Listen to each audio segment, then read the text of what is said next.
संपत्ति से जुड़े विवाद अक्सर बहुत तनाव वाले और उलझे हुए होते हैं ना। खासकर तब जब कोई आपकी ही ज़मीन पर कब्जा करने लगे या फिर बिना पूछे कोई कंस्ट्रक्शन शुरू कर दें। ऐसी स्थितियों में लगता है जैसे हाथ पांव फूल जाते हैं, समझ नहीं आता कि फ़ौरन क्या करें। तुरंत कुछ करने की ज़रूरत महसूस होती है। आज हम इसी तरह की इमरजेंसी सिचुएशन से निपटने के एक बहुत महत्वपूर्ण कानूनी हथियार पर गहराई से बात करेंगे। इसे कहते हैं स्थगन आदेश, या जिसे हम आमतौर पर स्टे ऑर्डर कह देते हैं। ये वो चीज़ है जो शायद फौरी राहत दिला सकती है। हमारे पास इस टॉपिक पर कुछ कानूनी जानकारी वाले लेख हैं और कुछ महत्वपूर्ण अदालती फैसलों के विश्लेषण भी हैं। तो हमारा मकसद है इन स्रोतों को खंगाल कर ये समझना कि संपत्ति विवाद में ये जो यथास्थिति है, मतलब स्टेटस को, उसे बनाए रखने के लिए ये स्थगन आदेश कैसे काम करता है, इसे हासिल करने के लिए क्या करना पड़ता है और कौन से दस्तावेज आप कह सकते हैं तुरुप का इक्का साबित हो सकते हैं। चलिए इसे परत दर परत खोलते हैं। हाँ बिल्कुल। स्थगन आदेश, जैसा आपने कहा, एक बहुत ही शक्तिशाली अंतरिम राहत है। अंतरिम मतलब जब तक मुख्य केस का फैसला नहीं आता तब तक के लिए। इसका सीधा उद्देश्य होता है कि जो विवादित संपत्ति है वो जैसी है वैसी ही रहे, उसमें कोई फेरबदल न हो पाए। इससे देखिए, किसी भी पक्ष को ऐसा नुकसान होने से बचाया जा सकता है जिसकी भरपाई शायद बाद में मुमकिन ही न हो। तो ये समझना बहुत ज़रूरी है कि ये मिलता कैसे है, इसकी प्रक्रिया क्या है और अदालतें जब इस पर विचार करती हैं तो किन बातों पर ज़्यादा ध्यान देती हैं। तो सबसे पहले थोड़ा और साफ करते हैं, ये स्थगन आदेश असल में है क्या? नाम से तो लग रहा है जैसे किसी चीज को रोकने का आदेश। एकदम सही पकड़ा आपने। ये एक तात्कालिक, मतलब तुरंत मिलने वाली न्यायिक राहत है, जो आमतौर पर सिविल प्रक्रिया संहिता, जिसे सीपीसी कहते हैं, उसके ऑर्डर 39 नियम 1 और 2 के तहत मांगी जाती है। इसका मूल सार यही है, विवादित संपत्ति की यथास्थिति, मतलब जो मौजूदा हालात है उन्हें बनाए रखना, फ्रीज कर देना एक तरह से। आसान शब्दों में कहें तो अदालत एक पार्टी को जिसके खिलाफ यह आदेश दिया जाता है, ये निर्देश देती है कि भाई आप इस प्रॉपर्टी पर कोई नया कंस्ट्रक्शन नहीं करेंगे, इसे बेचेंगे नहीं, किसी और को ट्रांसफर नहीं करेंगे या कोई भी ऐसा बदलाव नहीं करेंगे जिससे संपत्ति का रूप बदल जाए। ये तब तक लागू रहता है जब तक कि अदालत उस मामले का फाइनल फैसला नहीं सुना देती। ये एक तरह से पॉज बटन दबाने जैसा है सिचुएशन पर। अच्छा, पॉज बटन। और ये पॉज बटन किन सिचुएशंस में ज्यादा काम आता है? हमारे स्रोत कुछ खास तरह के विवादों का जिक्र करते हैं। हाँ, ये कई तरह के प्रॉपर्टी डिस्प्यूट्स में बहुत महत्वपूर्ण साबित होता है, बहुत काम का है। जैसे पहला तो है टाइटल सूट, मतलब जब झगड़ा इस बात पर हो कि संपत्ति का असली मालिक कौन है। अब ऐसे में सोचिए, अगर एक पार्टी बिल्डिंग बनाना शुरू कर दे या बेचने की कोशिश करे तो दूसरी पार्टी का तो दावा ही खतरे में पड़ जाएगा ना। दूसरा, पार्टीशन सूट, जब कोई जॉइंट प्रॉपर्टी या पुश्तैनी संपत्ति के बंटवारे को लेकर झगड़ा हो।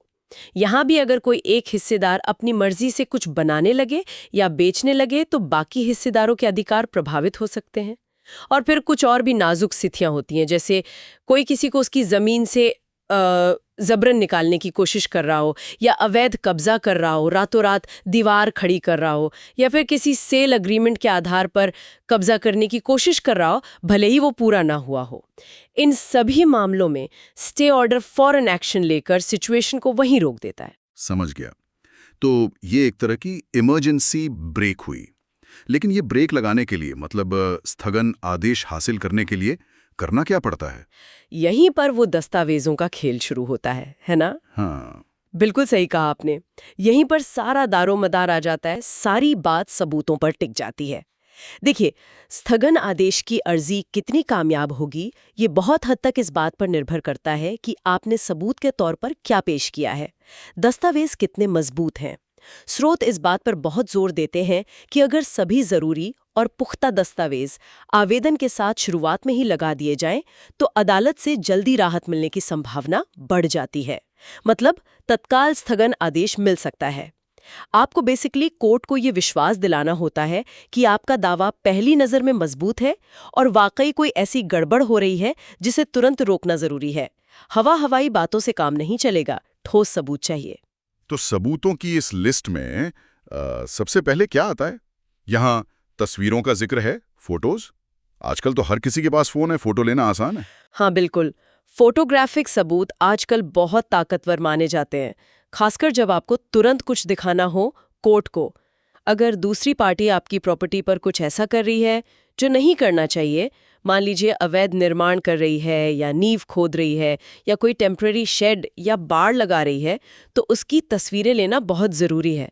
ये तस्वीरें सीधे सीधे दिखाती हैं कि प्रॉपर्टी की जो मौजूदा स्थिति है उसे बदला जा रहा है, और यही तो स्थगन आदेश मांगने का एक बड़ा आधार है। और यहाँ एक बड़ी दिलचस्प और मुझे लगता है बहुत काम की बात बताई गई है, जो शायद बहुत लोग सोचते भी नहीं होंगे। वो है तस्वीरों की तारीख को पक्का कैसे करें। आजकल फ़ोन या कैमरे में तो डेट आ जाती है, लेकिन क्या वो काफ़ी है? स्रोत कुछ और कह रहा है ना? हाँ, ये वाकई एक बहुत प्रैक्टिकल नुक्ता है जिसे स्रोत ने उभारा है, और ये अदालती कार्रवाई में बहुत मायने रखता है। देखिए, डिजिटल तारीखें तो होती हैं, पर उनके साथ छेड़छाड़ की आशंका हमेशा बनी रहती है। इसलिए एक ज़्यादा भरोसेमंद तरीका, जिसे अदालतें भी ज़्यादा वजन देती हैं, वो ये है कि तस्वीर लेते समय फ्रेम में उस दिन का कोई जाना माना अखबार, न्यूज़पेपर भी रखें, और अखबार ऐसा हो जिसकी तारीख साफ साफ दिख रही हो। अब अखबार पर छपी तारीख को बदलना या मिटाना तो लगभग नामुमकिन है, इसीलिए इसे ज्यादा मजबूत और विश्वसनीय प्रमाण माना जाता है। यह साबित करता है कि तस्वीर वाकई उस दिन की है और जो भी गड़बड़ हो रही है वो हाल की है। ये छोटी सी लगने वाली बात आपके केस को काफी वजन दे सकती है। वाह, ये तो सच में एक प्रो टिप है। अखबार वाली तस्वीर, कमाल। ठीक है, तो तस्वीरों से दिखा दिया कि कुछ गलत हो रहा है, लेकिन फिर अदालत ये भी तो पूछेगी कि भाई आप कौन हैं, आपका इस प्रॉपर्टी से क्या लेना देना है। यहीं पर वो लोकस स्टैंडी वाली बात आती है, सही कह रहा हूं ना? बिल्कुल। अगला महत्वपूर्ण कदम यही है लोकस स्टैंडी साबित करना। लोकस स्टैंडी ये एक लैटिन टर्म है। इसका सीधा मतलब है खड़े होने का अधिकार, या कह लीजिए मुकदमा करने का हक। आपको अदालत को ये दिखाना होगा कि आपका उस संपत्ति से सीधा कानूनी संबंध है, या कोई हित जुड़ा है, या कोई अधिकार है जिसके लिए आप ये स्टे ऑर्डर मांग रहे हैं। आप कोई राह चलते अजनबी नहीं है, बल्कि आपका उस मामले में कुछ दाव पर लगा है, आपका हक बनता है। ये साबित करना अनिवार्य है, वरना आपकी अर्जी शायद शुरू में ही खारिज हो जाए। इसके लिए स्रोत कुछ खास दस्तावेजों की लिस्ट देते हैं जो आपके मालिकाना हक या कब्जे या कानूनी हित को दर्शाते हैं। इनमें से जो भी आपके केस पर लागू हो वो जरूरी है, जैसे पट्टा, पासबुक या खसरा खतौनी। ये सरकारी रिकॉर्ड होते हैं जो दिखाते हैं संपत्ति किसके नाम दर्ज है। म्यूटेशन एंट्री मतलब दाखिल खारिज का रिकॉर्ड, ये दिखाता है कि प्रॉपर्टी के रिकॉर्ड में आपका नाम चढ़ा हुआ है, ट्रांसफर दर्ज है। सेल एग्रीमेंट हित को दिखाता है, भले ही रजिस्ट्री अभी ना हुई हो। सेल डीड यानी बेनामा या रजिस्ट्री, ये तो खैर मालिकाना हक का सबसे मजबूत प्रमाण है, क्योंकि ये रजिस्टर्ड दस्तावेज होता है। गिफ्ट डीड अगर संपत्ति आपको तोहफे में मिली है और वो रजिस्टर्ड है। वसीयत यानी विल, ये संपत्ति में आपका भविष्य का या मौजूदा हित साबित कर सकती है। स्रोत ये भी बताते हैं कि रजिस्टर्ड वसीयत ज्यादा वजन रखती है, लेकिन जरूरत पड़ने पर रेयर रजिस्टर्ड वसीयत भी सबूत के तौर पर पेश की जा सकती है, हालांकि उसे साबित करना थोड़ा ज्यादा मुश्किल हो सकता है। और हाँ, अगर इसी प्रॉपर्टी को लेकर पहले कोई निचली अदालत का आदेश है तो उसकी कॉपी लगाना भी बहुत महत्वपूर्ण है। अच्छा, यानी पहले तस्वीरों से प्रॉब्लम दिखाई, फिर इन दस्तावेजों से ये साबित किया कि इस प्रॉब्लम से हमारा सीधा लेना देना है, हमारा हक बनता है। ये तो हुई अपनी तरफ की तैयारी, लेकिन क्या हमें ये भी दिखाना पड़ता है कि हमने दूसरे पक्ष को रोकने की कोशिश भी की थी? स्रोत इस तरफ भी इशारा कर रहे हैं, ऐसा क्यों जरूरी है? हाँ, ये एक और आप कह सकते हैं रणनीतिक पहलू है। सिर्फ ये दिखाना शायद काफी ना हो कि दूसरा पक्ष गलत कर रहा है। अदालत ये भी देखना चाहती है कि क्या आपने स्थिति को बिगड़ने से रोकने के लिए खुद भी कुछ कदम उठाए थे। क्या आपने दूसरे पक्ष को चेताया था कि वो गलत कर रहे हैं। ये बेसिकली ये दर्शाता है कि आप एक जिम्मेदार व्यक्ति हैं और सीधे अदालत का दरवाजा खटखटाने से पहले आपने मामले को सुलझाने या कम से कम सामने वाले को सचेत करने की कोशिश की। इससे आपके दावे को एक नैतिक बल मिलता है, और ये भी साबित होता है कि दूसरा पक्ष जानबूझकर आपकी चेतावनियों को नजरअंदाज कर रहा है। इस कोशिश को साबित करने के लिए स्रोत कुछ दस्तावेज सुझाते हैं, जैसे बिक्री के विज्ञापन। अगर विरोधी पक्ष उस विवादित संपत्ति को बेचने की कोशिश कर रहा है और उसने कहीं ऐड दिया है, जैसे अखबार में या ऑनलाइन, तो उस ऐड की कॉपी एक अहम सबूत है। ये दिखाता है कि वो प्रॉपर्टी को ठिकाने लगाने की फिराक में है। पुलिस शिकायत या एफआईआर की कॉपी। अगर आपने अपनी प्रॉपर्टी पर हो रहे अवैध कब्जे, निर्माण या तोड़फोड़ के खिलाफ पुलिस में शिकायत दर्ज कराई है, तो उसकी कॉपी लगाना बहुत जरूरी है। ये दिखाता है कि आपने लॉ एंड ऑर्डर मशीनरी से मदद मांगी थी, लेकिन शायद वहां से फौरी राहत नहीं मिली, इसलिए आपको अदालत आना पड़ा। और तीसरा, कानूनी नोटिस और उसका जवाब अगर मिला हो तो। आपके वकील ने जो लीगल नोटिस भेजा हो दूसरे पक्ष को, जिसमें उन्हें गलत काम रोकने को कहा गया हो, वो बहुत महत्वपूर्ण है। और अगर उन्होंने उसका कोई जवाब दिया है, चाहे वो मानने वाला हो या इनकार करने वाला, वो भी लगाना चाहिए। ये पूरी बातचीत विवाद की गंभीरता और उसे सुलझाने के आपके प्रयासों को कोर्ट के सामने रखती है। पुलिस शिकायत का जिक्र तो हुआ, क्या इसके अलावा किसी और सरकारी अधिकारी की रिपोर्ट भी हमारे केस को मजबूती दे सकती है? स्रोतों में रेवेन्यू अथॉरिटीज का उल्लेख है। हाँ, बिल्कुल। ये एक और बहुत महत्वपूर्ण साक्ष्य हो सकता है जिस पर स्रोत काफी जोर देते हैं। रेवेन्यू अथॉरिटी जैसे कि तहसीलदार, नायब तहसीलदार, कानूनगो या पटवारी, इनके द्वारा तैयार की गई रिपोर्ट को अदालतें काफी वजन देती हैं। क्यों? क्योंकि ये एक सरकारी अधिकारी द्वारा की गई निष्पक्ष जांच मानी जाती है। अगर आपने उनके पास अवैध कब्जे या निर्माण की शिकायत की थी और उन्होंने मौके का मुआयना करके, मतलब साइट विजिट करके, एक रिपोर्ट तैयार की है जिसमें आपकी शिकायत सही पाई गई है, तो ये रिपोर्ट तो सोने पर सुहागा जैसी हो सकती है। इसे अगर हम बड़ी तस्वीर में देखें, तो एक सरकारी अधिकारी की फैक्ट फाइंडिंग रिपोर्ट अदालत के मन में ये विश्वास पैदा करने में मदद करती है कि आपकी शिकायतें हवा हवाई नहीं है, बल्कि जमीनी हकीकत पर आधारित हैं। स्रोत सलाह देते हैं कि ऐसी किसी भी रिपोर्ट की सर्टिफाइड कॉपी हासिल करके अपनी स्टे ऑर्डर की अर्जी के साथ जरूर लगाएं। इससे आपके पक्ष में जल्दी और सकारात्मक फैसला आने की संभावना बढ़ सकती है। ये सब तो ठीक है, ये सामान्य संपत्ति विवादों की बात हुई, लेकिन क्या टाइटल सूट में, मतलब जहां मालिकाना हक का ही मुख्य झगड़ा हो, वहां स्टे ऑर्डर पाने के लिए कुछ अलग या अतिरिक्त ध्यान रखना होता है? स्रोत इस पर भी कुछ रोशनी डालते हैं शायद। रहता है, लेकिन टाइटल सूट में स्थगन आदेश मांगते समय कुछ चीजों पर विशेष ध्यान देना होता है, जैसा कि स्रोत बताते हैं। पहली बात, आपको मुख्य वाद यानी टाइटल सूट के साथ या उसके तुरंत बाद एक अलग से अंतरिम स्थगन के लिए आवेदन पत्र देना होगा, इंटरिम स्टे एप्लीकेशन। ये आमतौर पर सीपीसी के ऑर्डर 39 नियम 1 और 2 के तहत ही होता है। इस एप्लीकेशन में आपको बहुत स्पष्ट रूप से उन 3 सुनहरे सिद्धांतों को स्थापित करना होगा जिनका जिक्र हमने पहले भी किया और जो अदालती फैसलों में बार बार आते हैं।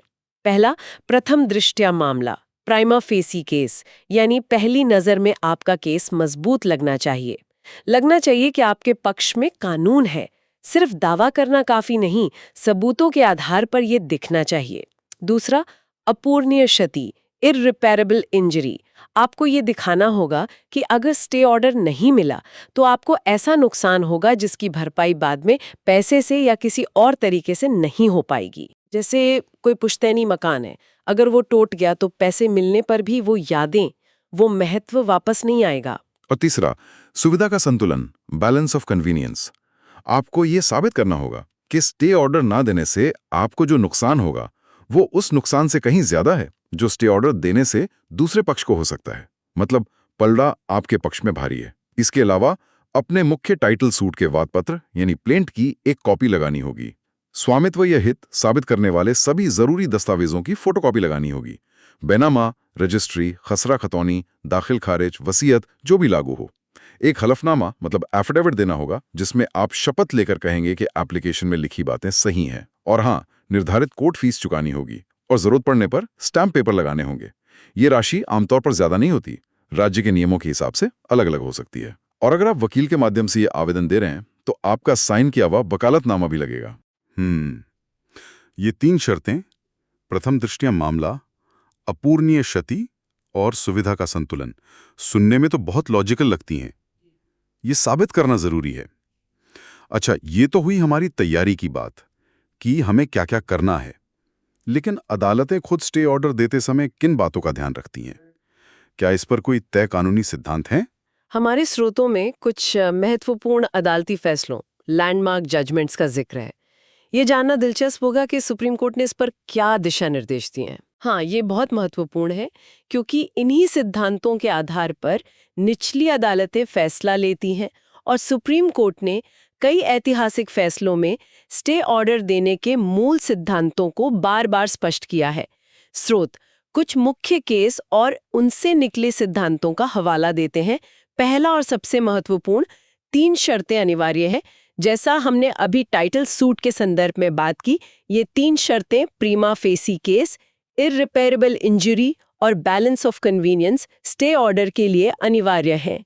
ये सिद्धांत कई केसों में स्थापित हुआ है, जैसे डोराब कावास जी वार्डन बनाम कुमी सोराब वार्डन का केस।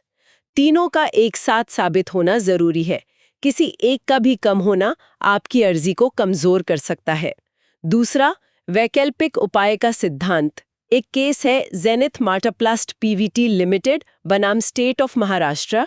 इसमें कोर्ट ने कहा कि अगर पीड़ित पक्ष के पास स्टे ऑर्डर के अलावा कोई और उतना ही प्रभावी कानूनी उपाय, मतलब ऑल्टरनेटिव रेमेडी मौजूद है, तो अदालत स्टे देने से इनकार कर सकती है। यानी अगर किसी और फोरम में अपील या रिवीजन से काम चल सकता है, तो शायद कोर्ट कहेगी कि पहले वो रास्ता अपनाइए। तीसरा, अपीलीय अदालत का संयम। वॉन्डर लिमिटेड बनाम एंटॉक्स इंडिया प्राइवेट लिमिटेड केस में सुप्रीम कोर्ट ने एक महत्वपूर्ण सिद्धांत दिया।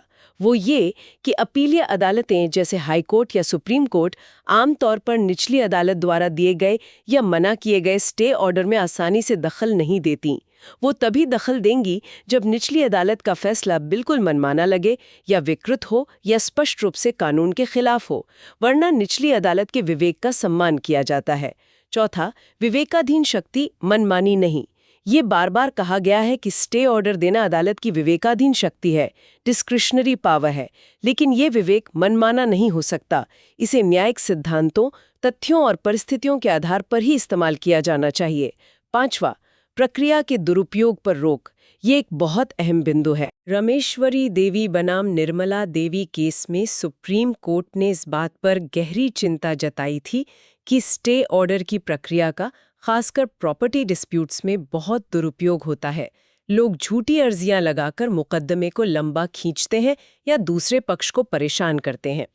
कोर्ट ने सख्त निर्देश दिया कि ऐसी बेवजह की या कमजोर अर्जियों पर भारी हर्जाना, एग्जेम्पलरी कॉस्ट्स लगाया जाना चाहिए, ताकि लोग इस प्रक्रिया का गलत इस्तेमाल करने से डरें। यह हमारे सुनने वालों के लिए एक तरह की चेतावनी भी है कि अर्जी मजबूत आधार पर ही लगाएं। और आखिरी, एक तरफा एक्स पार्टे स्टे की सीमाएं।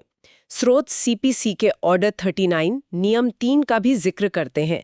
इसके तहत अदालत बहुत ही असाधारण परिस्थितियों में बिना दूसरे पक्ष को नोटिस दिए या सुने भी एक तरफा स्टे ऑर्डर दे सकती है, लेकिन ऐसा तभी किया जा सकता है जब नोटिस देने में लगने वाले समय में ही न्याय का उद्देश्य विफल हो जाने का खतरा हो।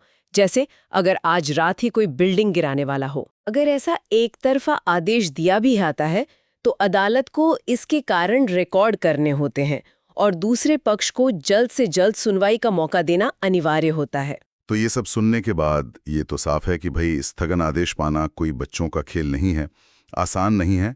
अदालतें बहुत सारे पहलुओं पर विचार करती हैं और इस प्रक्रिया के गलत इस्तेमाल को लेकर भी बहुत सतर्क हैं। सिर्फ अर्जी लगा देना ही काफ़ी नहीं है, बल्कि पूरी तैयारी, मजबूत सबूत और सही कानूनी आधार होना बेहद बेहद ज़रूरी है। तो इस पूरी चर्चा का निचोड़ क्या निकलता है, सार क्या है? मुझे तो यही समझ आया कि अगर किसी संपत्ति विवाद में फौरी राहत चाहिए, मतलब स्टे ऑर्डर, तो होमवर्क बहुत अच्छे से करना पड़ेगा। हर दस्तावेज, हर सबूत, हर कदम मायने रखता है। जरा सी चूक भारी पड़ सकती है। बिल्कुल सही निष्कर्ष निकाला आपने। जैसा कि हमारे स्रोत भी बार बार रेखांकित करते हैं, एक सफल स्थगन आदेश हासिल करने की कुंजी है व्यापक, सुव्यवस्थित और प्रामाणिक दस्तावेजी तैयारी। पूरी तरह से पुख्ता तैयारी। आपके द्वारा प्रस्तुत किए गए स्पष्ट, सत्यापित योग्य, जैसे वो अखबार वाली तस्वीर या सरकारी रिपोर्ट और प्रासंगिक सबूत ही अदालत को आपके दावे की सच्चाई और स्थिति की गंभीरता को समझने में मदद करते हैं। तस्वीरों से लेकर अपने हक के दस्तावेज, विरोधी को भेजी चेतावनियां, पुलिस रिपोर्ट, सरकारी रिपोर्ट तक, ये सब मिलकर आपके केस की नींव मजबूत करते हैं। और जितनी मजबूत नींव होगी, उतनी ही ज्यादा संभावना होगी कि आपको अपनी संपत्ति के अधिकारों की रक्षा के लिए वो जरूरी पॉज बटन यानी तत्काल स्थगन आदेश मिल जाए। ये पूरी प्रक्रिया ये भी दिखाती है कि अपने अधिकारों के प्रति न सिर्फ जागरूक रहना कितना जरूरी है, बल्कि उन्हें बचाने के लिए सही समय पर सही कानूनी कदम उठाना कितना महत्वपूर्ण है। और हाँ, अपने दस्तावेजों को संभाल कर रखना, उन्हें अपडेट रखना, ये कितना जरूरी है। जाते जाते एक सवाल छोड़ जाते हैं सोचने के लिए। क्या संपत्ति से जुड़े दस्तावेजों को हमेशा अपडेटेड और व्यवस्थित रखना, जैसे कि दाखिल खारिज समय पर करवाना, मालिकाना हक के दस्तावेज संभाल कर रखना, शायद वसीयत को रजिस्टर करवा लेना, क्या ये सब भविष्य में पैदा होने वाले ऐसे कई जटिल विवादों को शायद शुरू होने से पहले ही रोक सकता है? इस पर विचार जरूर करें।